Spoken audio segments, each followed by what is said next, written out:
Gather round and get those popcorn bowls ready, because it's story o'clock here at Oleh Garcia. We have a two-part story today, and both parts will serve delicious burns. Get ready because here we go. "Can I ask you what you are doing, sir?" said the man to my left, just outside of my car window. "Yes, you can," I answered. "I ask away, that's not quite what I meant," the voice said. "I want to know what you are doing." Of course I'd noticed and was fully aware the man asking was wearing a city police officer's uniform. I was not so drunk I could not recognize that fact. I was, by this point, feeling a pretty good buzz. The reason for my flippant response was that right now, I simply did not give a fuck about much of anything, especially stupid questions no matter who was asking. I'm sitting here enjoying watching the moonlight reflect off the lake while sipping on my single-barrel select whiskey. It is a calming sight, I answered. Now I do not like being pretentious, but I happen to enjoy the flavor of this particular whiskey. I spent the extra money to buy the stuff and I intend to enjoy it. And if I may add, it is a little better than the blended variety offered. At least this time. And something about moonlight is kinda calming. "Sir, are you drunk?" the voice asked. "Almost," I answered. "I hope to be there before long. In fact, I hope to kill some brain cells tonight. I'd like to obliterate a few million of the suckers that tell me I love the bitch I am married to. I'd at least like to get to the point I can handle getting rid of her without too much remorse." "Okay, we can get to that in a minute," the voice said. "Do you realize that operating a motor vehicle while intoxicated is a crime?" "Yes, sir, I do," I answered. "But I'd like to point out I am not operating a motor vehicle. I am merely sitting in one drinking and getting intoxicated. This vehicle has been rigged to not operate or at least move if the driver is inebriated. The driver has to enter a 4-digit PIN number plus blow into this device." I pointed out the straw above the ignition switch. Any alcohol content above 3/4 of the legal limit renders the vehicle inoperable. I am certainly incapable of operating this vehicle. The voice pointed out the interior light was on, as was the radio, or at least the sound system. "Yep, that all works," I said. "I want to see well enough to not spill when I pour my whiskey. I could listen to music if I wanted right now, I just want a little background noise. It's cool enough to not need the AC. I'd also like to point out that while the engine may turn on automatically occasionally to recharge the battery, the car cannot be put into gear and driven." I added, "So, would you care to explain why you are sitting out here in a city park, drinking?" the voice offered. I looked at him closely. "Well, sorry," I offered. "I needed a place to sit and collect my thoughts. Home is just not conducive to that endeavor at the present time." I wondered how he'd react to my changed manner of speech. "You do not need to call me sir. Officer will suffice, or you can call me by my name, Gary," he said. "May I see your driver's license?" I handed it to him and he passed it to his partner. I'm sure he had already run the license plate number, so he knew I owned it. Maybe he was just checking who was using the car. I almost laughed.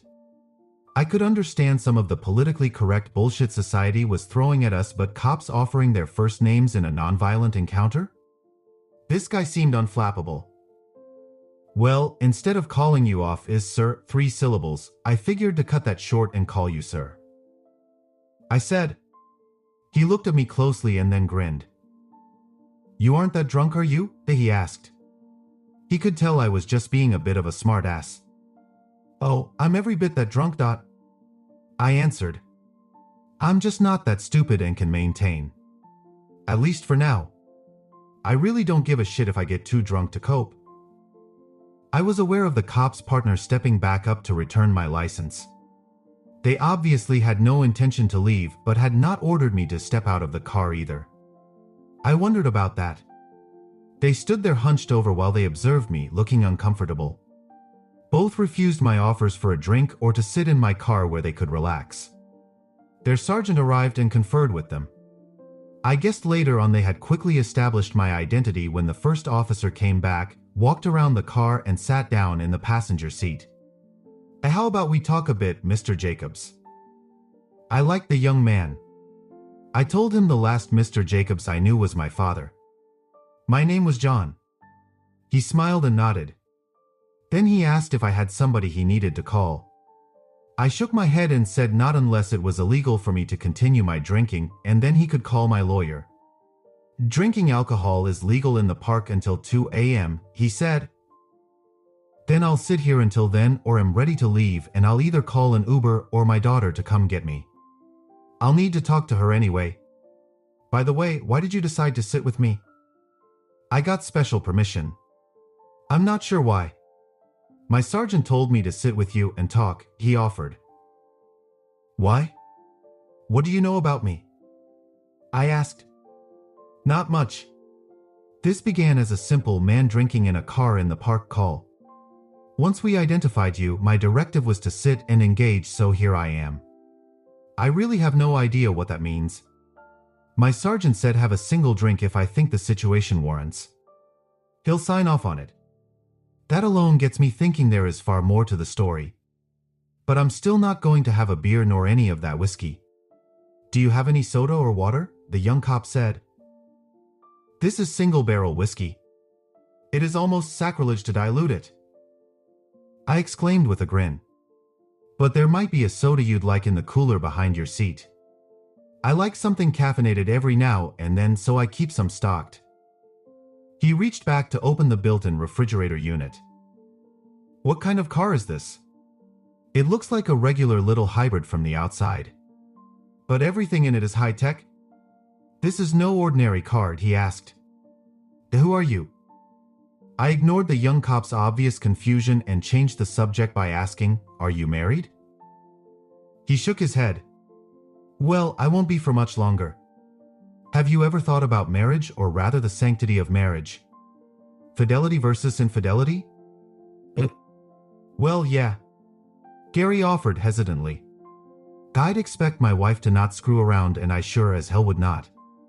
I had a girlfriend that thought since we weren't married she could still have sex with whoever she wanted. We aren't together anymore, not once I caught her screwing a guy in our apartment. I asked him what he did. I almost did enough to get kicked off the force. I pushed my service weapon into his balls from behind and offered to blow them to kingdom come. He was screwing her from behind when I got home. If I'd known they were recording their screwing, I still might have punched him in the balls, but I'd never have pulled my weapon. I laughed and offered my fist for a bump. He grinned back. Of course, he begged and cried and almost shit himself, and then later tried to file a complaint. He was taken aside and told he'd have a hard time if he pursued anything, and he might not even be able to walk down the street without having to show ID every block or two. And if he spit on the sidewalk, he'd be arrested. He got the message and left town. I still got a letter of reprimand, of course. That was a total gift, and only because a senior officer had been in a similar situation a few months before and they covered for him. Well, that is a better story than I have. I confessed. I'd have loved to caught the bastard while he was fucking my wife. I might have pulled that trigger though. I'd certainly have nailed his balls. Even if the bastard is half again as big as me and a dozen years younger. Gary looked at me. Okay, I take it your wife is cheating and you know who it is. I nodded. The kid was perceptive. You didn't catch them in act? I shook my head. My wife Donna gave me the dumb line, we need to talk. She didn't even preface it by saying honey. I got no more respect than Rodney Dangerfield. I said, I got home from a long day at work and there was my wife and sister-in-law waiting with a couple small suitcases packed. I walked in the door and got ambushed. Damn! Gary exclaimed. Oh, what happened? I get told I am a worthless bastard. I said as I took a sip of my whiskey. Well, not in those exact words. What the wife says is she found somebody more exciting, more in tune with her needs than I have been. Doris, her sister, is sitting there smirking at me listening. I ask her what she is talking about and she says she found a real man, one that puts her needs above his own and makes her feel like a real woman. I said, her sister is nodding like one of those little bobble-head dogs you used to see in the back window of a car. Then the bitch, the sister-in-law I mean, says he has plenty of money to support her in the way she deserves. So no arguing about it and no talk of divorce. You better get on board and let her have her fun without any bullshit. She went on to tell me the guy was man enough to handle both of them sexually and rock their boats. So apparently both women are sluts for this guy. Now that hurt. Not that she was cheating part. I hadn't even fully processed that part. It was that I did not fill her needs and make her feel like a woman. Strangely, that was my first thought. Plus I could not or did not support her. I have to admit too was confused with it all. Donna never complained about our sex life before, so I know I am adequate in that department and I treat her well, but the support her lifestyle part was plainly wrong. You think I altered this car to keep myself from getting a DUI? I built this thing because my brother-in-law was a chronic drunk and I was trying to protect his ass. Do my part as a member of the extended family. He'd have to enter the pin and blow into the analyzer before he could drive home after drinking. I always suspected the reason he drank so much was probably because of his bitch of a wife. He was a nice guy and stayed with her because of his kids even if they were mainly grown. The idiot could not get the car to run one night and accepted a ride from one of his drunk friends and both got killed. I took the car back. "Let's get back to your wife, Mr. Jacobs," the young cop said patiently. I told him to call me John. Okay, John. So tell me about the rest of your encounter with your wife." I grinned. "You are recording this, aren't you? I still can't figure why you are sitting here with me. Do you have a degree in psychology or something? Is this one of those new age, woke interventions?" I asked as I took a sip. "Not that I care. I'm gonna sit here and drink until you arrest me or I need to pee." "Oh, I get it. You wait until I step out and arrest me for either public intoxication or urinating in public." Gary shook his head. "Nope, neither of those things are more than a minor ticket. One of my bosses made the decision I was to sit here with you, and that is what I intend to do. My degree was in engineering.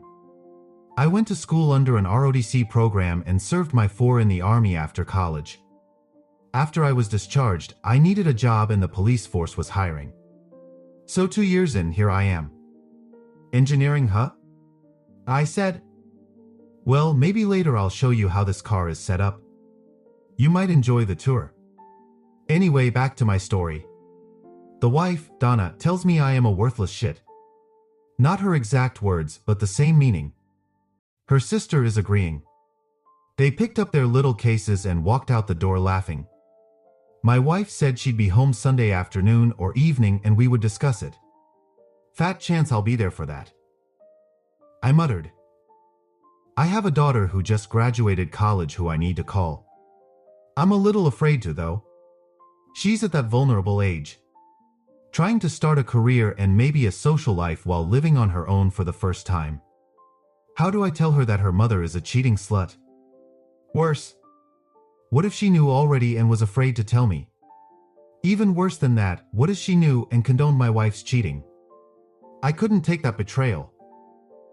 I began to shake. I almost lost it. Hey, Guy.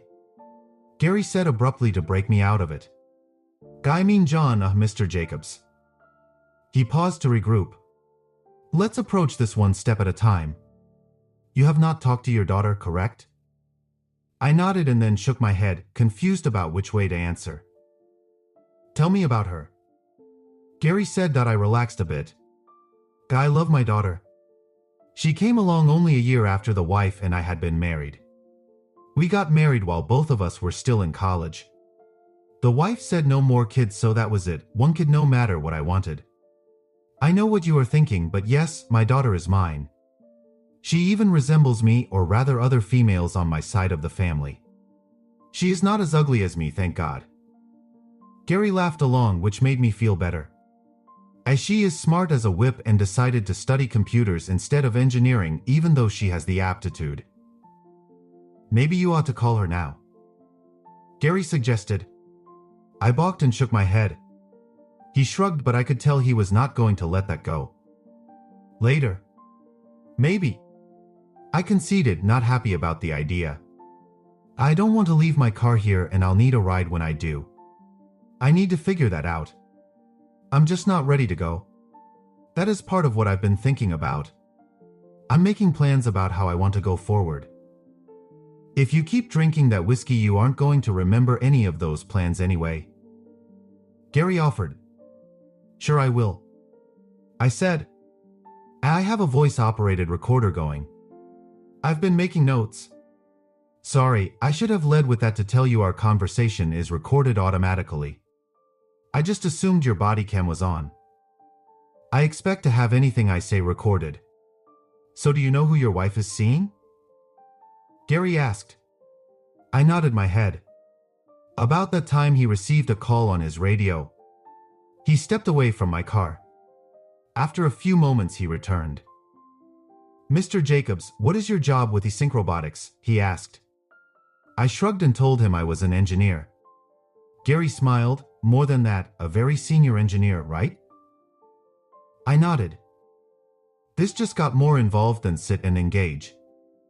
My captain said you were the man who developed some of their cutting-edge prosthetics. He was just on the line. He said you were responsible for his daughter walking again. You developed a prototype for limb function. They help existing limbs to function normally. That answers the question of why I am sitting here talking to you. He asked me personally for an update. I shrugged. He obviously has an interest in you. Please, sir, Mr. Jacobs. Don't fuck this up for me. I could tell he was supposed to keep part of what he'd said to himself. I wondered how Eddie knew I'd been contacted by his officers. I suspected he'd flagged my name, that he'd be notified immediately about anything that concerned me. That was not exactly legal in my mind, but it was nice he was looking out for me. I'd known Eddie since junior high. His teenage daughter had been injured in a boating accident 2 years before and lost the use of her right leg. He was happy to let me use his daughter as a test subject for one of my prototypes, and now his daughter was on her feet and walking. Eddie and I had stayed close, so I was happy to help. I'd like to take you home, sir, Gary said. I refused adamantly. How about I take you to a hotel? You sleep off your drunk and then approach the day tomorrow with a fresh perspective. Seriously? You expect me to look at the world tomorrow with anything better than I do today? I snapped. No. I said a fresh perspective. That means a clear head. Gary explained. Make decisions rationally and not clouded by alcohol. I said I liked the alcohol and was not ready to go anywhere yet.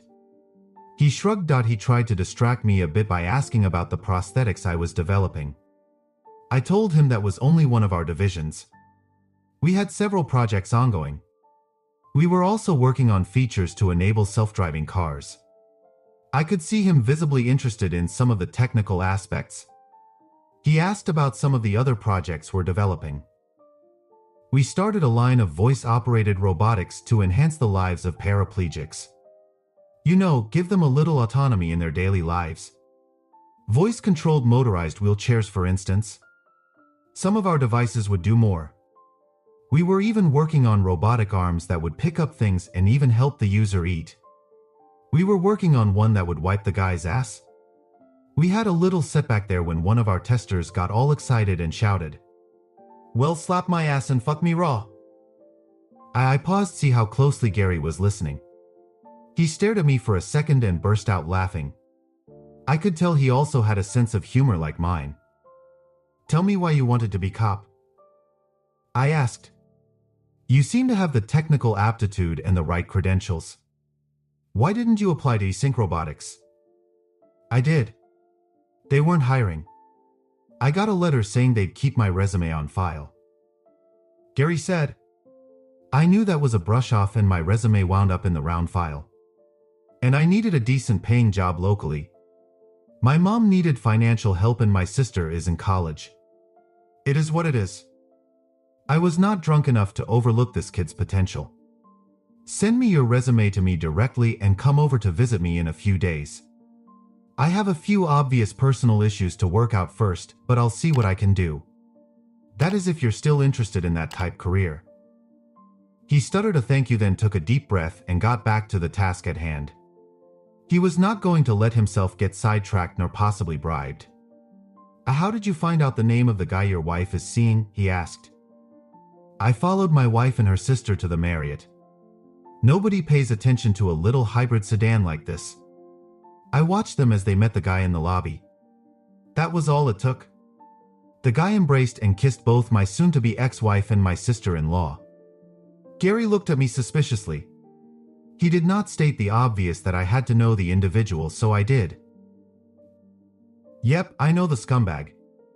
Smarmy asshole. I'm curious if he deliberately set out to cuckold me or if he is just playing games, but he is certainly not the well-heeled rich guy who can provide my wife a better life she thinks he is. I'm guessing you make a pretty decent living, Mr. Jacobs, John. Gary said. I mean, if you are a senior engineer after all. Well, I assume you are fairly senior, judging from your age and the way you talk about the work. I wonder why your wife would think she needs more money. Or is that just something she said to bother you?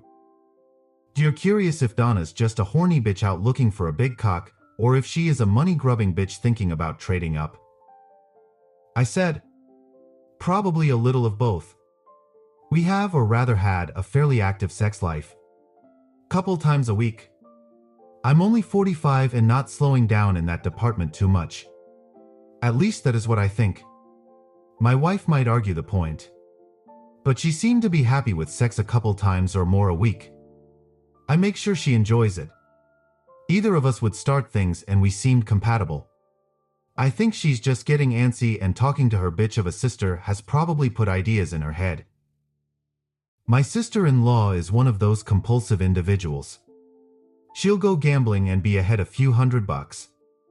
You know, hit a little jackpot. Next thing you know, she has lost it all back and heading to the ATM for more money. She'd say she hit once, so it is bound to happen again. By the end of the night, she's shit-faced drunk and broke. She has a decent job that should be enough to live on, but she is always broke and barely able to pay her bills even though her kids are grown and out of the house. My wife seems to bail her out constantly, which has been a bone of contention. I think she slips her sister some money often. In fact, I am sure of it. I generally try to keep quiet about it. After my brother-in-law died, Doris started seeing different men. I stayed out of that discussion too. I think the money is a bigger part of the issue with my wife. I don't bring home enough for her. She works as a school administrator, so we have a double income. We live well, have a modest but very nice home, and I paid for my daughter's college education so she could avoid student loans. We go out to eat at least once a week to a nice restaurant. We travel a couple of times a year, and she gets to buy the occasional piece of jewelry, especially when we go on cruises. But she wants more. Fancier cars, even though ours are only a couple years old. She got pissed when I bought this car back from my sister-in-law in return for one of our bailouts. She said a simple hybrid is beneath our station, even though this vehicle has been adapted to be far from simple. She drives a small sporty coupe but wants more. She claims I should go in and demand a raise. I know I could get one, but she'd just spend the extra or give it to her sister and we'd be right back where we are. I did not add my brother had a nicer house, or at least bigger one than mine, but also had more kids. I'd told Donna years ago we did not need a bigger house with more useless unfilled bedrooms. She never budged on the no more kids front. I don't want to be an ass, but it seems like your wife might be unhappy you aren't pushing for a raise. She seems to think you should demand it even if you think your lifestyle is good. She thinks all you have to do is ask and you refuse. Gary offered. Well, part of that is my brother is my boss. I said. Gary looked at me in confusion. Yeah, Bob is the CEO and general manager. Thing is, we draw the same income, which my wife also knows. She just thinks we are both selling ourselves short. I did not want to reveal the rest of the story. Not then, and not to a man I did not know well who had heard more about my private life than he should. Bob and I not only worked for eSync, we owned it, or rather our trust owned the controlling interest.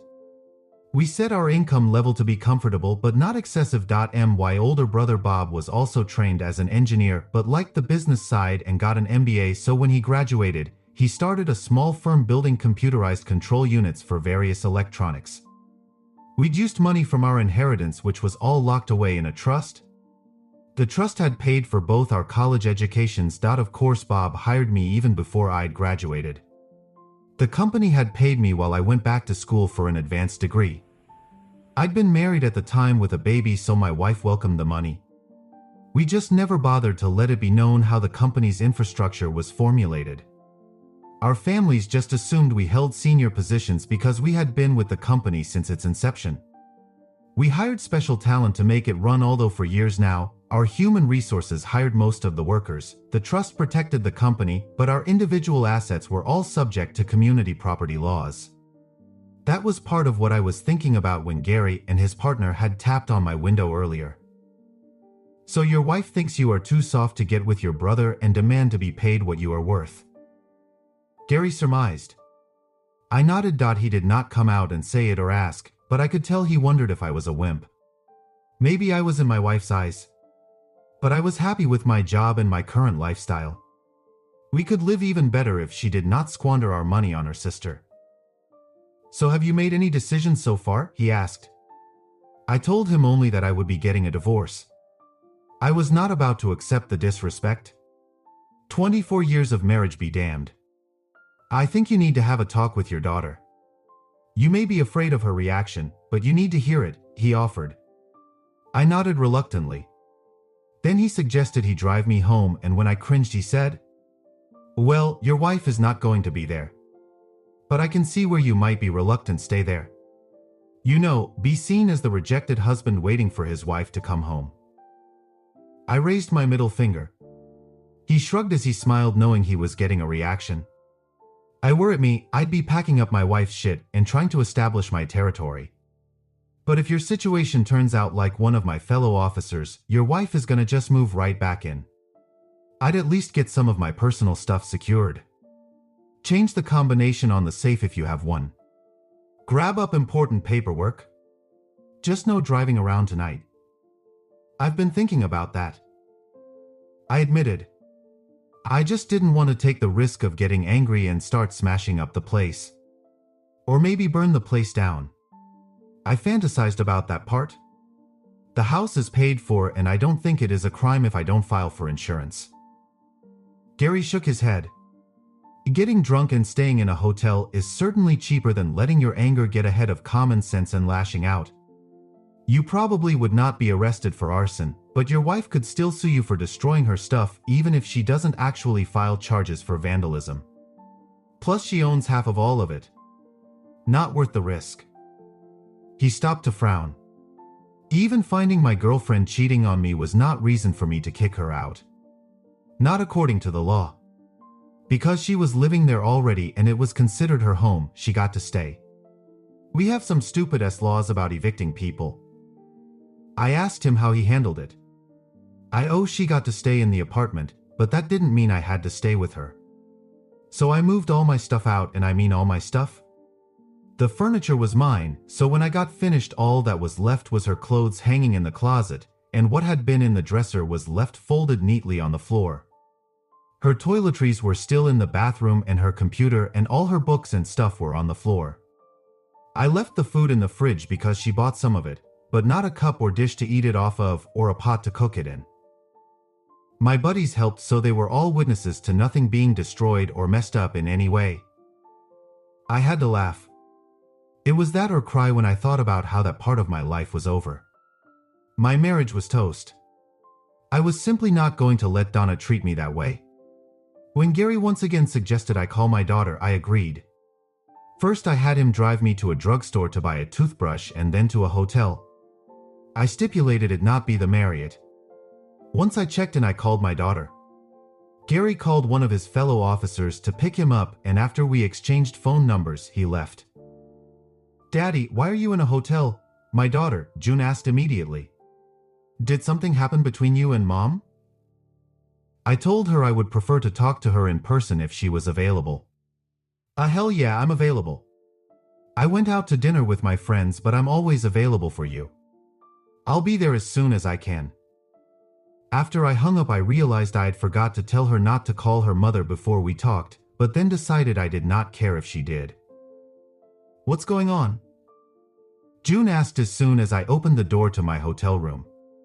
She frowned at my half-inebriated state. You being drunk means Mom did something.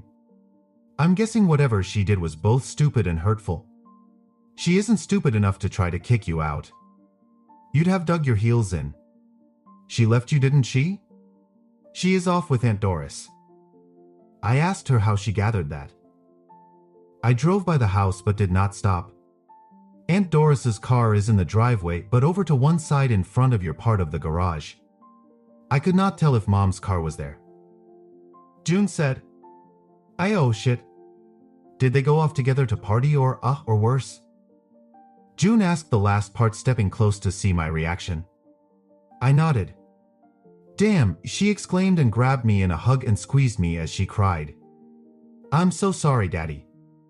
I could not hold it back and began to sob. Despite my anger and the feeling of hurt my wife had left me, I knew my little girl was on my side.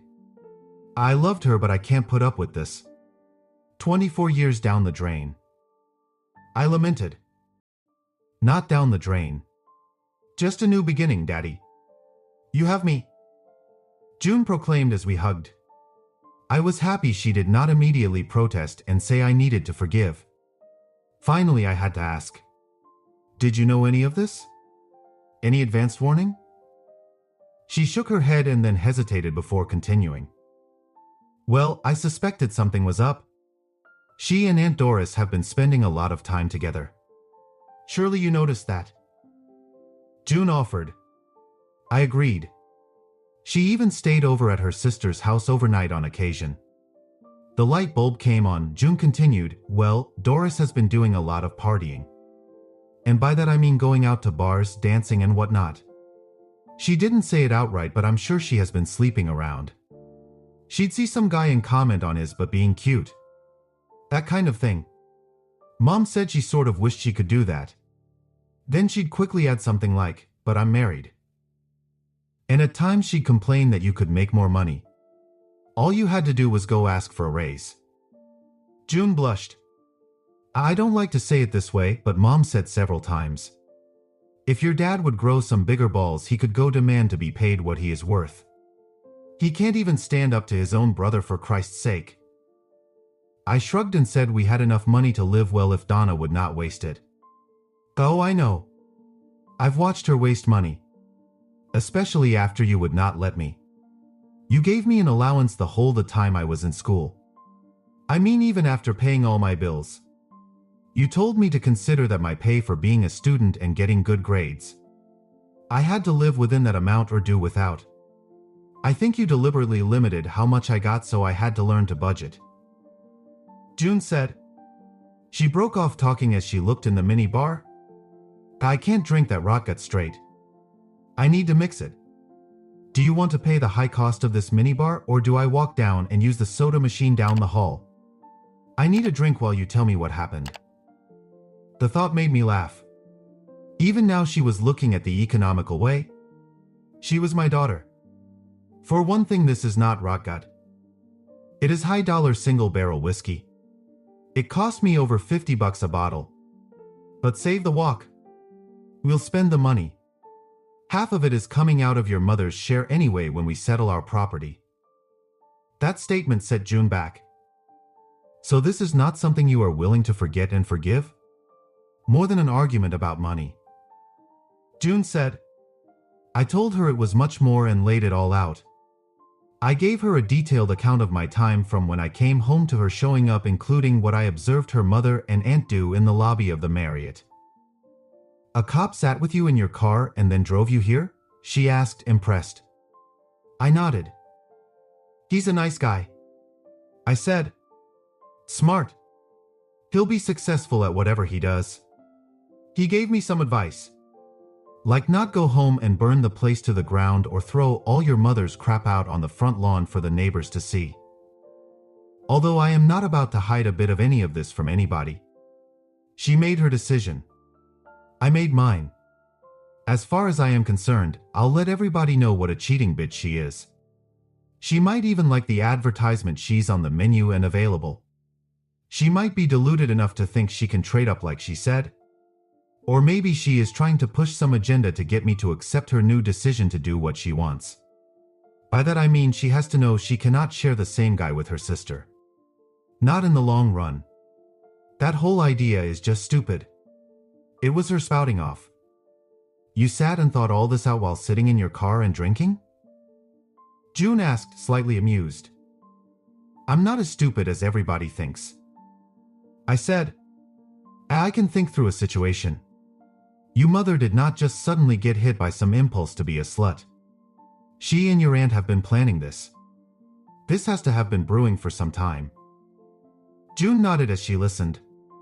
And what bothered me earlier was how much she might have told you. And if you on board.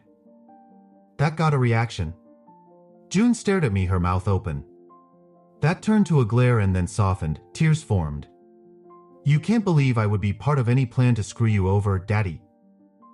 I shook my head. I knew for sure she had no inkling of her mother's intentions. I just had all kinds of thoughts tonight as I sat drinking. How it came about, what really happened, who knew? I said, my thoughts were all over the map. Well, I can tell you this, June declared. As she might be my mother, but that is not going to stop me from telling her what a dumb bitch I think she is. She asked me what I plan to do now in the short term. I told her what Gary had said about how he handled his girlfriend's cheating. He is not an expert, but I have to applaud how he handled the situation. I said, he was decisive and handled it directly but kept his cool. I hope to be as cool. But I can tell you this, there is no way back. I'm just not wired to forgive this. This is not some one-time drunk mistake that can be smoothed over with counseling. This was a deliberate decision to destroy me. To rub my nose in it.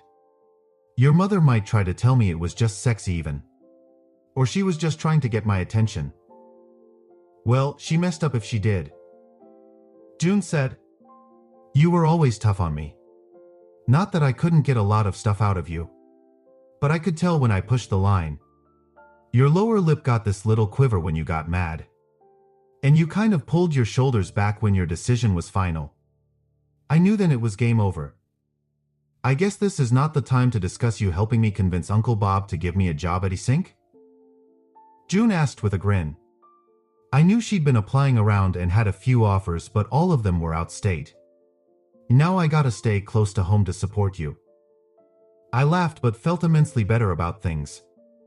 I wanted her to be her own person and do what was best for her, so I never pushed her to work for Bob and me. Of course I'd love to have her come to work for the family business. Now was not the time for the big reveal. We'll work that out, honey, was all I said. June and I sat and talked for a few hours.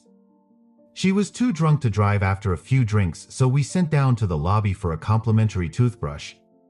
She slept in the other queen-size bed. I heard her get up a couple times to go to the bathroom. I woke to sounds of the shower running. June emerged fully dressed, her hair damp. I gotta go home to change clothes, then I'm going to the house. You take a shower, check out and meet me there. We need to get started on handling things, she ordered. No breakfast first, boss? I asked. She grinned at my sarcasm and sternly told me to get my butt up, showered and home to change as well, and then we'd talk about breakfast. I really did not want to go home by myself.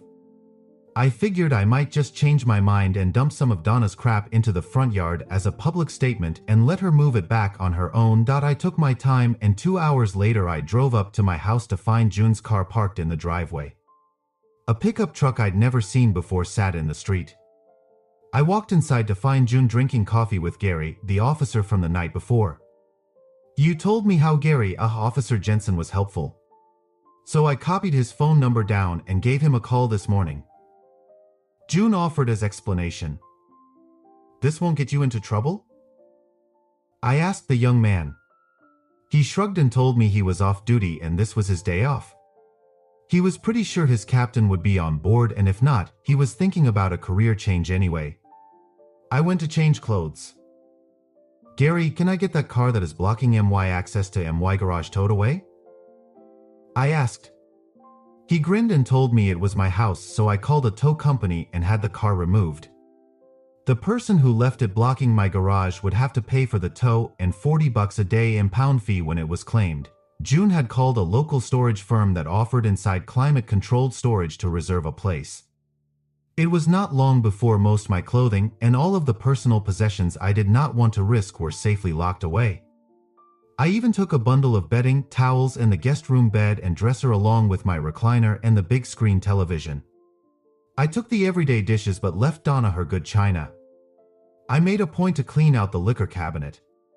Petty, but I was not going to leave any of it. We still had time to spare. Daddy, you need to authorize a few things I did for you. Like moving half your money. I used my savings account. You can do all that online, so I just acted as you. I called your investment broker this morning to tell him you are in the process of a messy divorce and asked if you needed to go in person or if he could lock up your account. He said it happened all the time and he could do that. Locking it up is easy.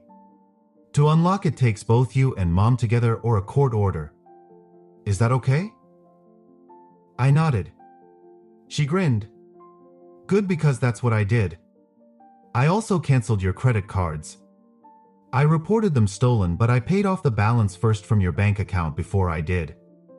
All your details were on your desk. I know you know better than to leave your book of pins and passwords laying around. I asked what I was going to do for money.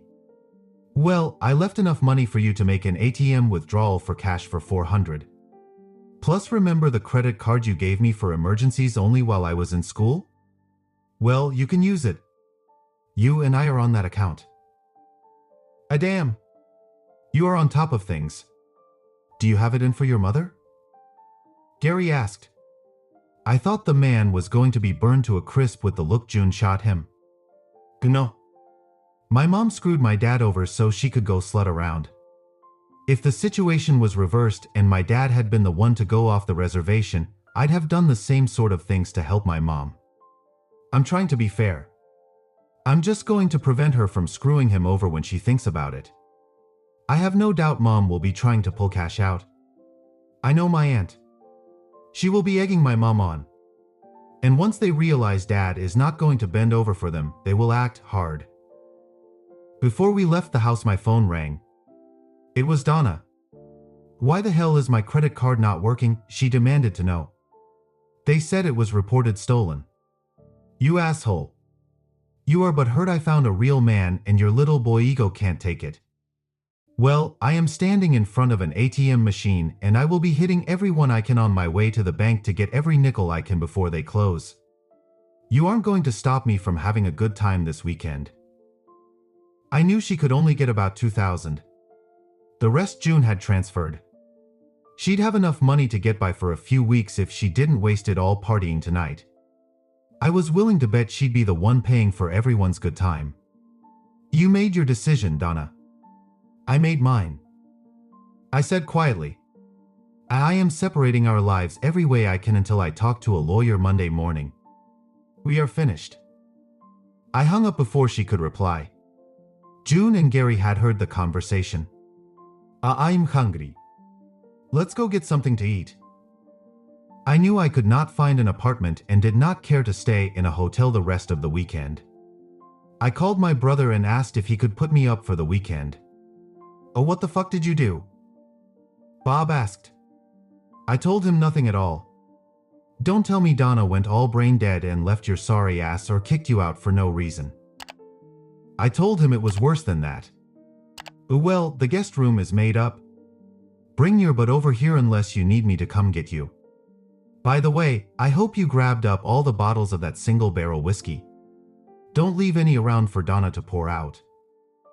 I told him every bottle was secured or accounted for. I'd already processed one through my liver and kidneys. Oh well, don't waste any more of it before you get here. I want you sober enough to explain what happened before you get shit-faced. I told him I was taking June out to eat and would be over in a few hours. That's it for part 1, folks. Thanks for hanging out with us here today. To catch more awesome narrations, hit that subscribe button, drop a thumbs up, and comment your favorite part. And hey, don't forget to hit that notification bell to be the first to know when we drop part 2 of today's story.